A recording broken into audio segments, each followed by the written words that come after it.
Hi dears, അസ്സാം വലൈക്കും. നമുക്ക് അടിപൊളി ടേസ്റ്റി ആയിട്ടുള്ളൊരു ചിക്കൻ റോസ്റ്റിൻ്റെ റെസിപ്പി തയ്യാറാക്കിയാലോ. നല്ല അടിപൊളി ടേസ്റ്റി ആയിട്ടും അതുപോലെ തന്നെ സ്പൈസി ആയിട്ടുള്ളൊരു ചിക്കൻ കറിയാണേ. അപ്പോൾ നമുക്കിത് തയ്യാറാക്കി നോക്കാം. അതിന് വേണ്ടിയിട്ട് ഒരു പാൻ അടുപ്പത്തേക്ക് വെച്ച് അത്യാവശ്യത്തിന് വെളിച്ചെണ്ണ ഒഴിച്ച് ഒരു 3 ടേബിൾ സ്പൂൺ വെളിച്ചെണ്ണ ഒഴിച്ച് കൊടുത്തിട്ടുണ്ട്. അതിലേക്ക് 3 സവാള, 2 വറ്റൽമുളക്, പിന്നെ ആവശ്യത്തിനുള്ള പച്ചമുളക് അതും കൂടി ചേർത്ത് പാകത്തിനുള്ള ഉപ്പും കൂടി ഇട്ട് നന്നായിട്ട് വഴറ്റിയെടുക്കാം. സവാളയൊക്കെ നന്നായിട്ടൊന്ന് വഴണ്ട് വരട്ടെ. നന്നായിട്ട് വഴണ്ട് വന്നതിന് ശേഷം ഇതിലേക്ക് നമുക്ക് ഇഞ്ചി വെളുത്തുള്ളി ചതച്ചത് 1 ടേബിൾ സ്പൂൺ ചേർത്ത് കൊടുത്തിട്ട് അതും കൂടി ചേർത്ത് നന്നായിട്ട് എൻ്റെ പച്ചമണം മാറുന്നവരെ വഴറ്റിയതിന് ശേഷം ഇതിലേക്ക് ഒരു വലിയ തക്കാളിയും കൂടി നൈസായിട്ട് കട്ട് ചെയ്ത് അതും കൂടി ചേർത്തിട്ട് നന്നായിട്ട് വഴറ്റി കൊടുക്കുക. അടച്ച് വെച്ച് നന്നായിട്ട് തക്കാളിയൊക്കെ വെന്തുടഞ്ഞ് വരുന്നവരെ നമുക്ക് കുക്ക് ചെയ്തെടുക്കാം.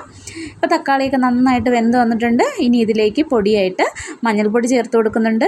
അതും കൂടി ചേർത്ത് കൊടുത്തിട്ട് നന്നായിട്ട് മിക്സ് ചെയ്ത് കൊടുത്തിട്ട് 1 കിലോ ചിക്കനാണ് ഞാൻ ഇതിലേക്ക് ചേർത്ത് കൊടുക്കുന്നത്. അതും കൂടി ചേർത്തിട്ട് നന്നായിട്ട് മിക്സ് ചെയ്ത് കൊടുത്തതിന് ഒരു പാനിലേക്ക് കുരുമുളകും പെരുംജീരകവും ഇട്ട് നന്നായിട്ടൊന്ന് റോസ്റ്റായി വന്നതിന് ശേഷം അതിലേക്ക് മുളക് പൊടിയും മല്ലിപ്പൊടിയും കൂടി ഇട്ട് ഒന്ന് ചൂടാക്കിയതിന് ശേഷം എല്ലാം കൂടി ഒന്നും കൂടി മിക്സിയിലേക്ക് ഇട്ടിട്ട് നന്നായിട്ട് പൊടിച്ചെടുത്തിട്ടുള്ള പൊടിയാണ്.